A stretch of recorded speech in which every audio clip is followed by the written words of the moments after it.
E aí, pessoal de Biosistemas, tudo bem com vocês?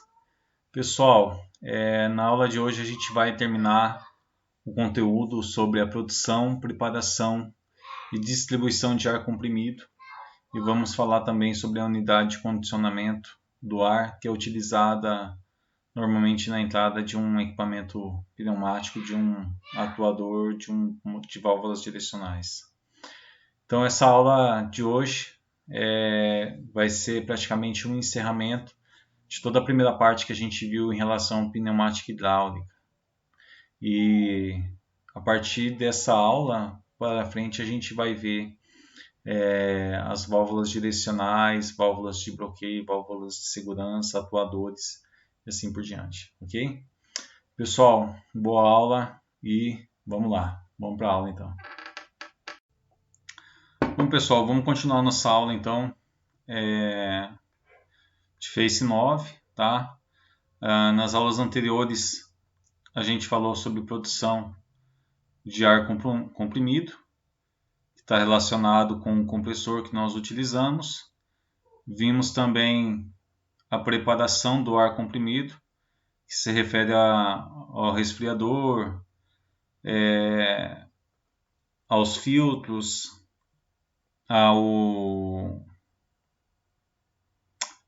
secador de ar, que são utilizados para retirar a umidade do ar, deixar o seu ar mais seco, mais limpo, tá? E hoje a gente vai falar sobre a redistribuição. Tá? Então, a redistribuição ela possui duas funções básicas: tá? Comunicar da fonte produtora com os equipamentos consumidores e funcionar como um reservatório para atender às exigências locais. Então, normalmente, você, após a preparação do ar comprimido, você sai com a linha de distribuição. Essa linha, normalmente, ela tem um tamanho maior. Tá? Na empresa que eu trabalhei, era utilizado, se eu não me engano, era um tubo de 3 polegadas, tá? A linha principal, 3 polegadas de diâmetro, e o material era alumínio, tá? E era utilizado principalmente alumínio e aço galvanizado, tá? Por que aço galvanizado e alumínio? Para evitar oxidação. E o tubo principal ele tinha 3 polegadas e conforme ia chegando nas áreas ia reduzindo. Aí eu utilizava aço galvanizado, saía com aço galvanizado, saía com uma linha de 1 polegada, tá? E aí quando chegava nos equipamentos se reduzia para meia polegada e reduzia para o tamanho ideal para cada equipamento, tá?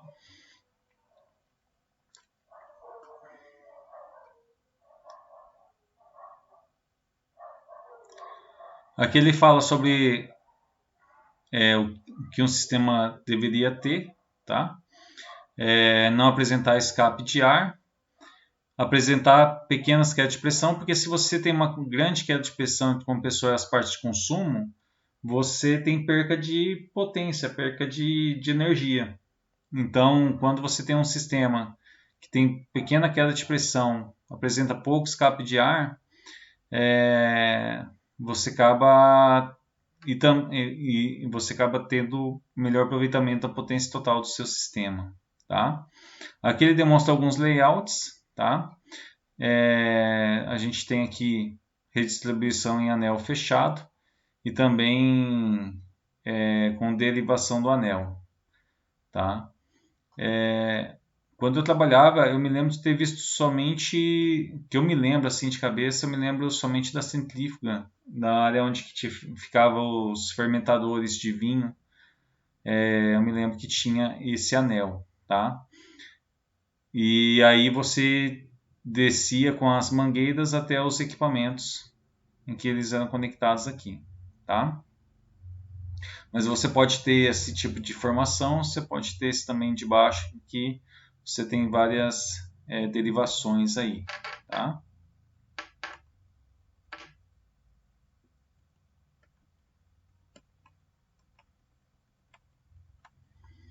Aqui ele está demonstrando a utilização de válvulas de distribuição para fazer o isolamento, caso você precise dar uma manutenção.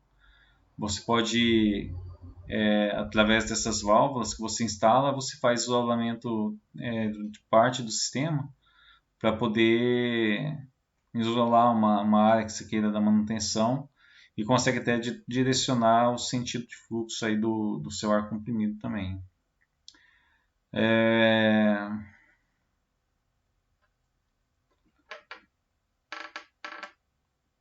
Aqui ele fala sobre alguns tipos de ligação entre tubos, tá? A questão da curvatura. A curvatura é sempre respeitando, aqui ele coloca 2 vezes o diâmetro externo. Então você está com a sua tubulação aqui. Quando você for fazer uma curva, nunca evitar sempre 90 graus. Por quê? Porque 90 graus você pode ter obstrução na vazão do seu ar e também ter perca de energia do seu ar, perca de potência. Vai ter queda de pressão. Então, em vez de fazer uma curva de 90 graus, sempre buscar fazer uma curva mais suave. Aqui a recomendação é que seja no mínimo 2 vezes o diâmetro nominal externo do seu tubo para fazer essa curvatura. Tá? Isso é muito comum utilizar. Há também recomendação em relação à inclinação do tubo. Tá? Então, por que fazer essa inclinação? Para que acontece, mesmo que você faça toda aquela preparação do seu ar comprimido, existe uma tendência, pode acontecer de aparecer condensado aqui, tá? Então, enquanto a temperatura do tubo estiver maior do que do ar aqui dentro, você não vai ter esse problema. Mas se diminuir a temperatura da tubulação ela cair em relação do ar comprimido, você vai ter essa transmissão de energia para essa transmissão de temperatura para o ar e a tendência é que condense, tá? Então há uma recomendação que você deixe de 0,5 a 2% do comprimento, 0,5 a 2%, né, de inclinação em relação ao comprimento total. Então você pega essa medida, verifica quanto que vale 0,5 em relação a essa medida e lá no final você coloca essa medida toda aqui para ter essa queda, tá? Aqui a ligação para o equipamento, tá? Você vê aqui, ó, que a ligação é sempre por cima, até mesmo por causa da questão do condensado. Então você sai com a tubulação por cima para que evite esse condensado. Aqui na saída tem purgadores, para caso haja condensação da água, do vapor da água aqui dentro do ar, você possa expurgar. E também assim é recomendado que você utilize, você instale no final dessa linha, você instale como se fossem balões, semelhante a esses purgadores, tá? Ou pode ser até mesmo esses purgadores que estão mostrando aqui. Qual é a intenção disso? É que a água escorra, se acumule aqui dentro, aí pode colocar um dreno automático ou manual, que de tempos em tempos você faz a drenagem desse líquido que está aqui. Tá? Então, por exemplo, se sua tubulação tem uma curva para cima, aqui nesse ponto é bom você colocar uma válvula, tá? Utilizar uma válvula com um purgador para fazer esse trabalho de purga, tá? Colocar esses purgadores, colocar esses balões. Então é uma curva, um ponto mais baixo de uma tubulação, sempre utilizar esse tipo de instrumento para retirar qualquer tipo de condensado na linha. Aqui em relação à parte de drenagem, você tem válvulas de dreno que são manuais, tá? E também válvulas de dreno automática. Na dreno automática não há necessidade de você toda hora estar retirando, tá? aqui é uma ideia de instalação para evitar também a questão do condensado, você colocar um separador. O separador aqui no centro, essa parte preta, ele é um defletor. Então, quando o ar bate aqui nesse defletor, o vapor da água não consegue desviar. Então, a tendência é que esse vapor da água, ele quando bate nesse defletor, ele fique no defletor, fique nas paredes da tubulação, tá? O ar vai continuar e aí o condensado, a tendência é que ele vá embora. Então, caso tenha problemas com umidade.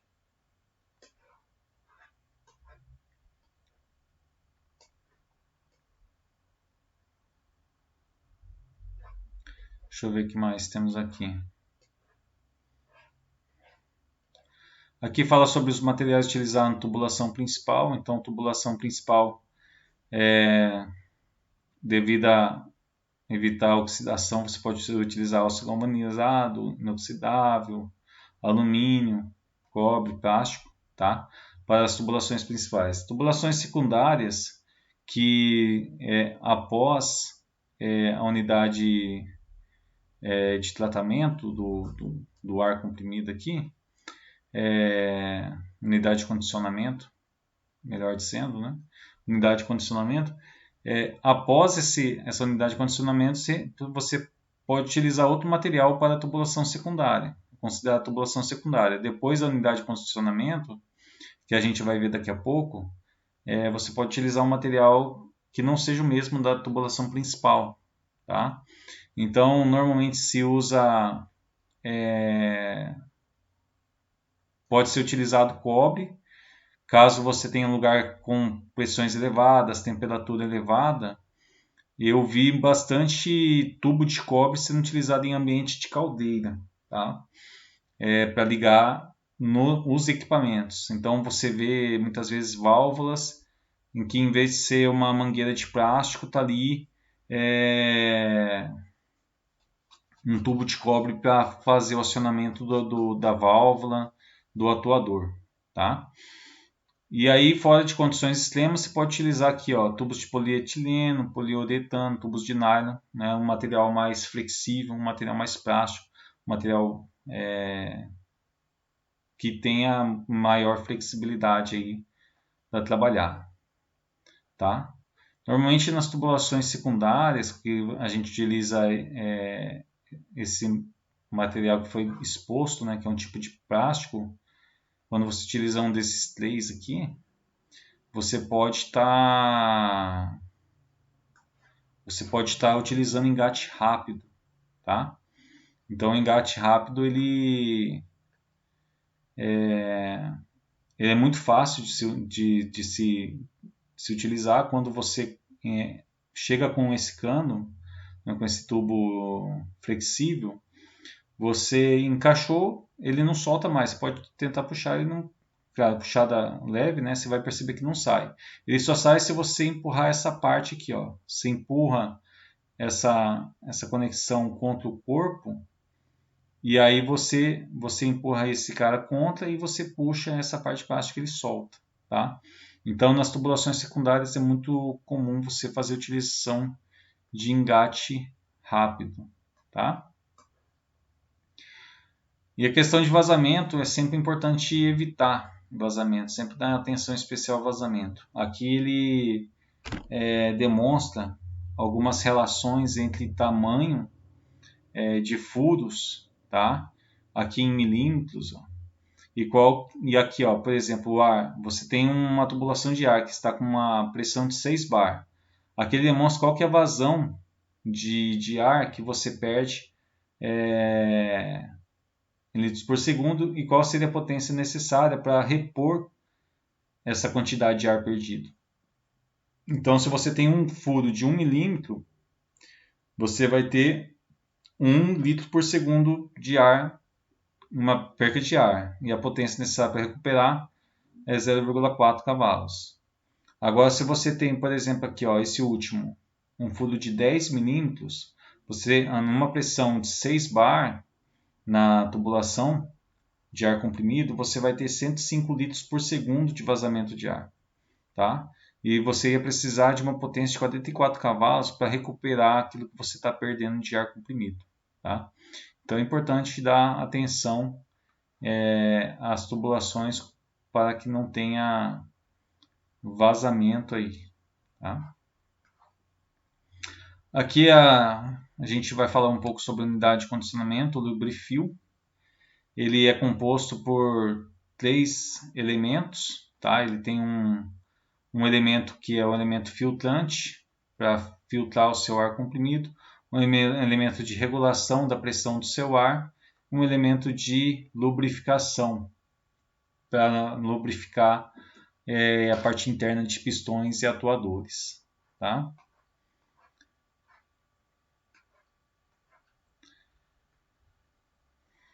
Então aqui ele fala sobre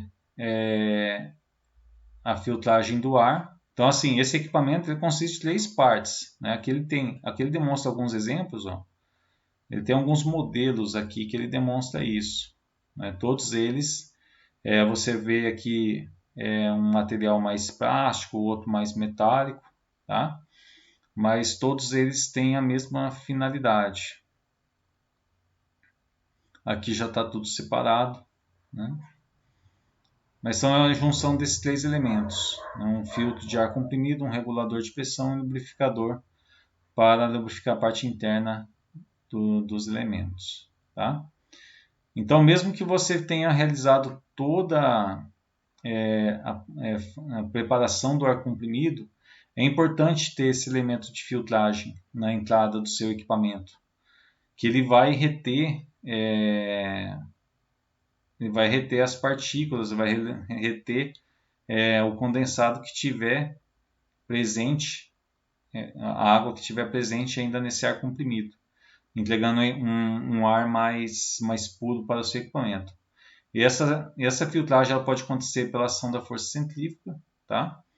E também acontece através do ar passando através do elemento filtrante, né? Que pode ser nylon sinterizado ou malha de nylon, semelhante àquilo que a gente viu para o óleo, né? Você tem uma malha em que acaba retendo partículas pequenas, partículas menores, tá?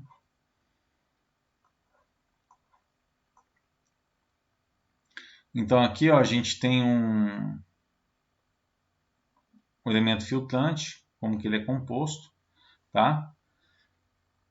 Então acontece, aqui você tem a entrada do ar comprimido.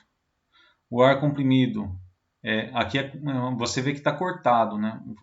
Essa peça aqui, na verdade, ela é toda redonda, mas a gente está vendo ela em corte. E o que que acontece? Você vê essa parte aqui, ó, tem um tipo de defletor.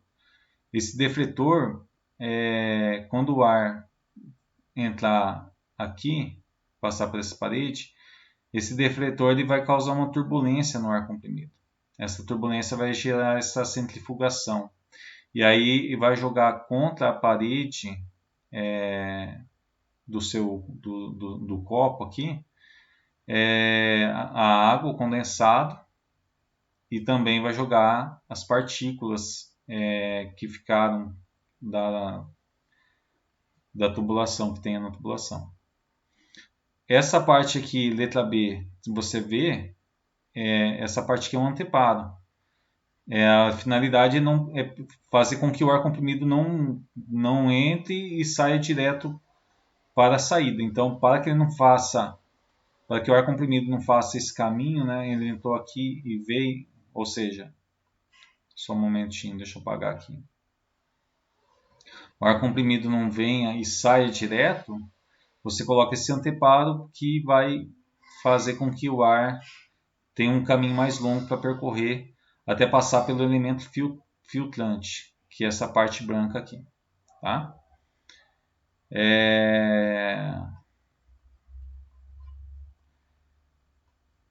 Então, as partículas as partículas e a água vão ser jogadas contra o copo. A tendência é que eles passem abaixo desse defletor inferior e a água condensada e as partículas fiquem todas retidas nessa parte de baixo. Tá?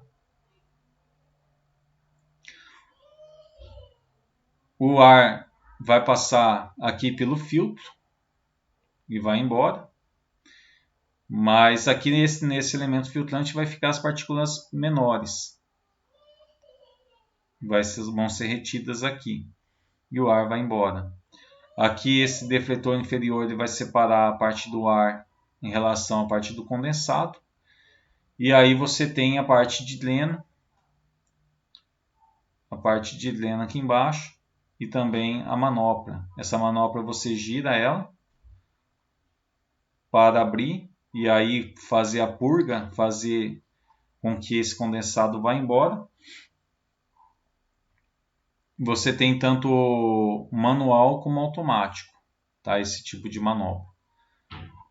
E aqui sai o ar seco, aqui na saída do filtro. Basicamente é esse o princípio de funcionamento dele. Aqui você vê o símbolo do Leno manual e do Leno automático. Tá? Esse Leno automático aqui, quando existir, tá? Vai ter uma boia nessa parte. Tá? Então, deixa eu pegar aqui um exemplo. Deixa eu ver aqui. Beleza. Então vai ter uma boia, tá? Aqui uma boia gigante nessa imagem que eu encontrei aqui. Você vai ter uma boia, essa boia vai se elevar por causa do condensado e isso vai fazer com que se abra essa linha de Lena. Tá? Então quando for purgado todo o condensado, tem uma mola aqui dentro que faz com que essa boia retorne ao lugar original. Tá? Então, quando o condensado vencer a força da mola, que puxa a boia para cima, aí você tem a drenagem. Tá? Então, esse é um tipo de técnica automática de drenagem automática que existe. Deixa eu diminuir aqui o zoom. Ok.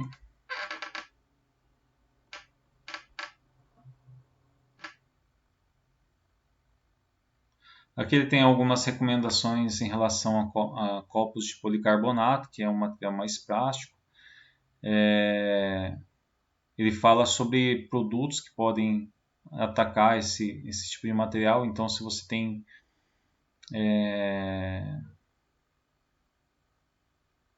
se houver elementos que acabam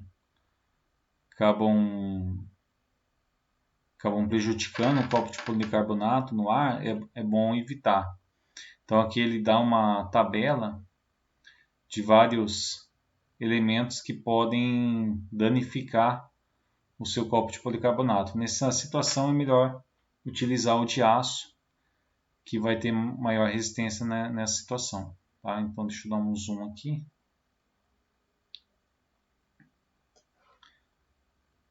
Olha lá. Aqui ele dá uma lista de vários elementos que não são compatíveis com policarbonato. Então, se caso haja o risco de ter contato com esses materiais, é bom evitar e aí você utiliza o de revestimento de aço, de metal que acaba sendo melhor nessa situação. Aqui ele dá a recomendação de limpeza em relação ao copo de policarbonato, utilizar água, sabão neutro.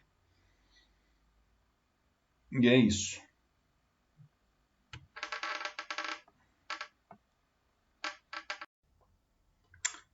Aqui ele trata sobre filtros coalescentes, tá? Então, qual que é a diferença, tá? Daquele filtro que eu mostrei em cima desse, tá? Ele retém partículas menores. Então, por exemplo, se você for aplicar comprimido por exemplo, nessas indústrias alimentícia, eletrônica, hospitalar, farmacêutica, tá? Exige que as partículas e até sujeira que apareça de óleo ou de qualquer tipo de aerossol seja bem menor. Então, em situações em que você precisa de uma filtragem mais fina, você acaba utilizando filtros coalescentes. Tá? Então, por exemplo, você pega uma indústria farmacêutica. Na indústria farmacêutica, você teria que evitar o óleo e qualquer contaminante a partir do compressor já. O compressor teria que ser isento de óleo. Então, por exemplo, você teria que pegar um compressor do tipo diafragma, tá?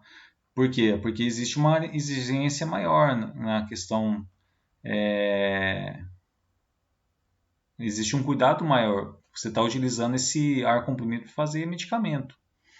Então, devido a essa exigência, já desde o compressor você tem que pensar em qual tipo de filtro você vai utilizar, qual tipo de compressor, qual que é o tratamento, a preparação que você vai aplicar, tá? Então, conforme a aplicação, tem uma exigência, tá? Então, você vai aplicar para atuadores pneumáticos, robótica, a exigência é menor de filtragem desse ar comprimido, da questão do óleo, a questão de partículas e água que tem na tubulação. Você vai aplicar para uma indústria farmacêutica, já exige um nível maior de pureza, tá? Aqui ele vai mostrar um tipo de filtro coalescente, a diferença vai ser no tamanho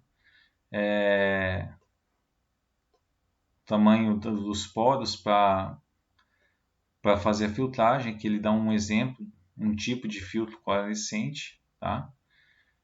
Ele mostra aqui por onde está entrando o ar, onde que é a entrada, por onde que vai sair o seu ar, as camadas que compõem, tá?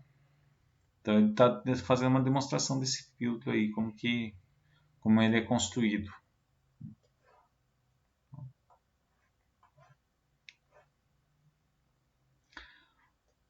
Temos também o regulador de pressão de ar comprimido.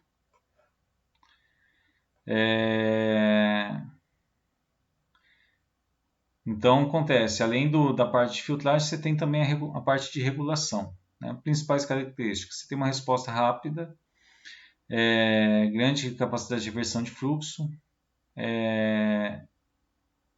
diafragma projetado para proporcionar aumento da vida útil do produto, 2 orifícios destinados a manômetro, podem ser usados como orifício de saída e fácil manutenção, tá?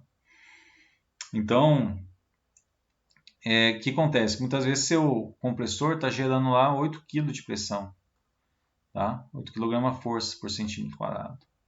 Ou até mesmo que esteja gerando 6 kg-força, tá? Então você tem essa pressão que está sendo gerada na sua tubulação, mas muitas vezes o equipamento que está ligado aqui na saída pode ser, por exemplo, vamos falar assim, um atuador de válvula. Tem atuadores, pessoal, que a limitação máxima aqui dentro para ter contato com esse diafragma seja 4 kg, 4 kg força por centímetro quadrado. Você não pode aplicar uma pressão maior do que essa, porque você danifica o seu diafragma, danifica o seu equipamento. Então esse regulador de pressão, ele não vai permitir que pressões maiores do que 4 kg força cabem chegando no seu equipamento, tá? Somente pressões menores que essa. Então, pessoal, o que acontece? Você tem aqui a sua entrada de ar. Quando você deixa totalmente solto aqui a sua manopla, tá? Você deixa no sentido anti-horário, você deixa sem aperto essa mola que está aqui dentro. Aqui embaixo você vai ter que a tua válvula vai estar sentada, não vai permitir a passagem do ar comprimido daqui para o lado externo, tá? Então, conforme você vai girando no sentido horário,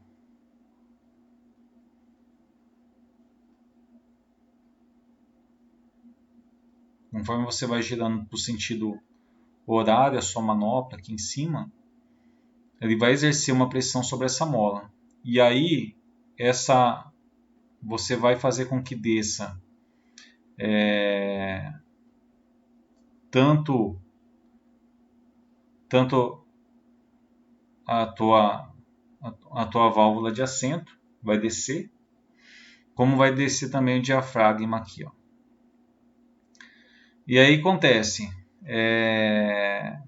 então, se está totalmente virado para a esquerda, anti-horário, está sem pressão mola, você vai ter zero de pressão aqui desse lado, zero pressão, zero kg força.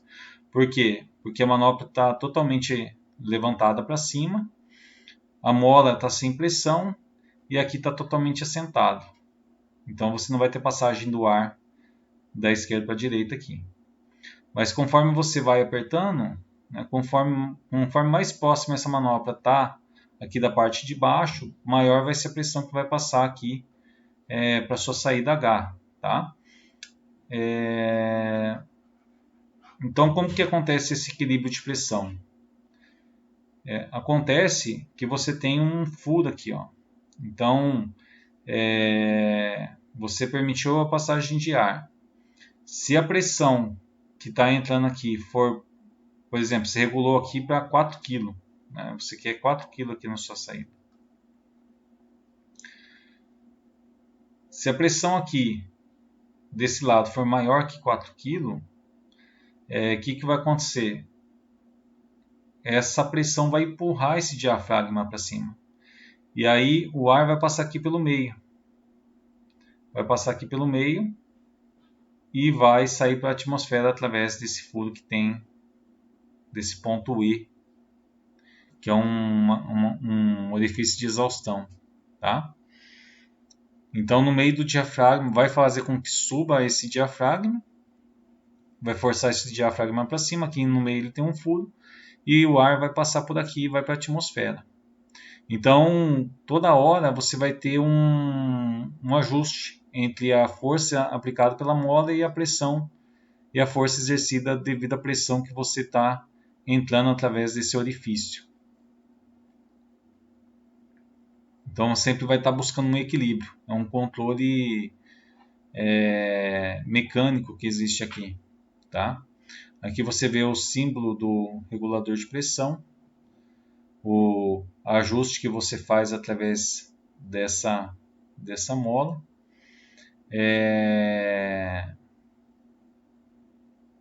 E aqui a passagem do ar. E esse ponto aqui está demonstrando essa autorregulagem que tem, tá? Da passagem desse ar. E esse daqui é o símbolo de exaustão.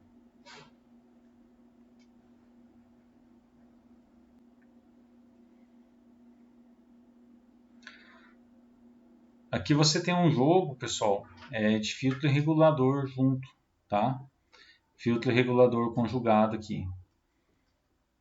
Então, nessa parte de baixo aqui você tem nessa parte de baixo você tem a sua filtragem. Aqui você tem a parte de regulação. Então, esse conjunto é muito comum você ver ele, tá? A aplicação desse cara, tá?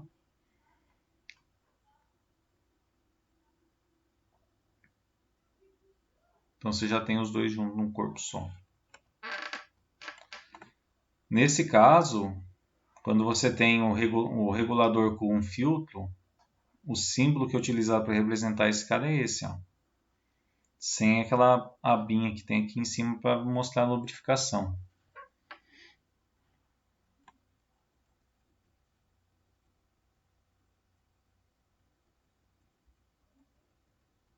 Aqui tem uma recomendação de limpeza, de manutenção.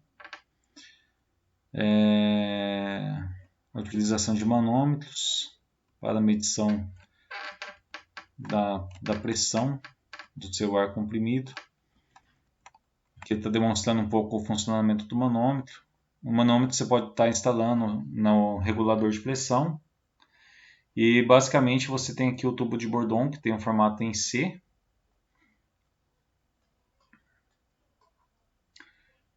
Esse tubo de Bourdon, você percebe que esse tracejado é uma movimentação que há. Então, conforme você aplica a pressão aqui dentro, ele tem uma elasticidade, ele se move. E através desse jogo de engrenagens que você tem aqui, essa cremalheira ela vai se mover e vai transmitir a esse peão que vai girar aqui no centro. Nesse pinhão vai estar ligado um ponteiro. Então esse jogo de cremalheira pinhão acaba transmitindo ao ponteiro uma posição que está relacionada à pressão aplicada. Tá?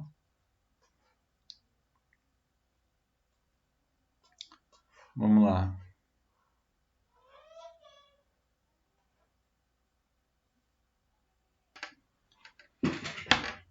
Por último, pessoal, vamos ver agora a parte de lubrificação. Tá? Então aqui ele dá uma justificativa para a gente utilizar lubrificantes.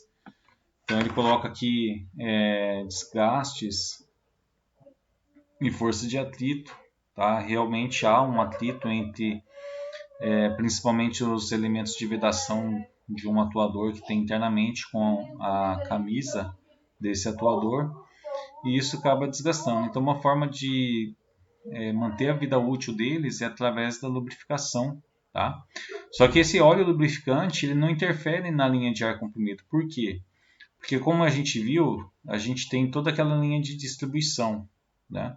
Onde que está essa unidade de condicionamento que a gente está utilizando? Já está na saída do ar. Então, o ar que a gente está utilizando nesse ponto, tá? Depois dessa unidade de condicionamento, esse ar vai para o seu equipamento, tá?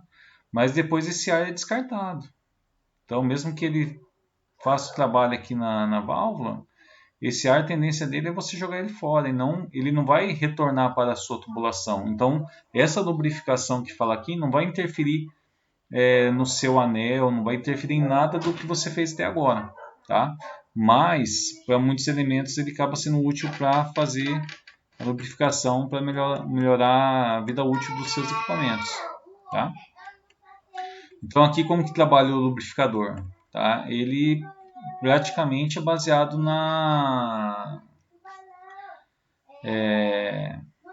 você tem você trabalha em cima do tubo de Venturi. Deixa eu pegar aqui. Então aqui no centro você tem um tubo de Venturi. A gente viu o que? A gente viu o difusor. O que o difusor faz? Você tem um aumento aqui na linha. Né? Então quando acontece isso, você tem menos velocidade. Você tem menos velocidade e você tem maior pressão. E quando você faz o contrário, quando você tem o tubo aqui e você diminui essa área, tá? O que acontece? Você vai, nesse ponto, você vai ter mais velocidade. Você vai ter mais velocidade e você vai ter menos pressão. Menos pressão estática contra a parede do tubo. Então, nessa parte aqui que é reduzida, você tem uma pressão estática menor. Então, o que acontece? Essa pressão estática menor vai provocar uma sucção desse óleo que está aqui. Vai subir através desse tubo, vai passar por essa válvula que está controlando esse gotejamento.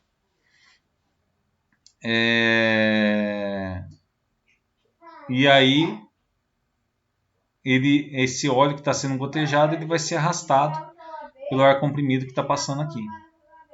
Então você vê que você tem uma diminuição você tem aqui a membrana, esse aqui é uma membrana de restrição. Então a tendência, a finalidade é fazer com que a maior parte do ar, em vez de passar pela membrana, passe aqui direto pelo tubo de Venturi. Vai causar essa diminuição da pressão nessa região que vai succionar esse óleo. Tá? Um detalhe é que esse pote ele está na mesma pressão que está aqui na entrada e que está aqui na saída. A pressão que está aqui dentro é a mesma. Tá? Então, quando essa parte de baixo ela está encaixada, você vai ter um equilíbrio da pressão através dessa válvula esfera que está aqui, tá? E aí, conforme vai ocorrendo a pressão aqui dentro vai ficando igual a essa, você vai ter o trabalho normal do seu equipamento, do seu lubrificador. Caso você retire para preencher de óleo essa parte de baixo, essa válvula esfera ela vai fazer uma vedação, tá? Ela vai vedar, não vai permitir que mais ar pressurizado entre aqui no copo. Só quando você encaixar, esse ar que está aqui dentro vai ajudar a empurrar essa válvula esfera e a tendência é que esse ar entre em equilíbrio. A pressão que está aqui na entrada entra em equilíbrio com a pressão aqui e essa parte tem uma pressão reduzida. Essa diferença de pressão vai causar uma sucção, né? Uma pressão menor nesse ponto vai causar essa sucção e vai fazer a lubrificação aí, do seu ar comprimido, tá? Aqui está o símbolo do lubrificador, tá? Aqui tem alguns detalhes, algumas dicas para manutenção.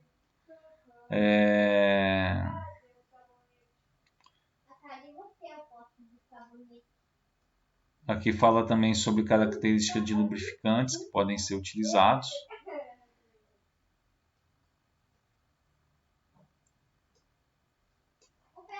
E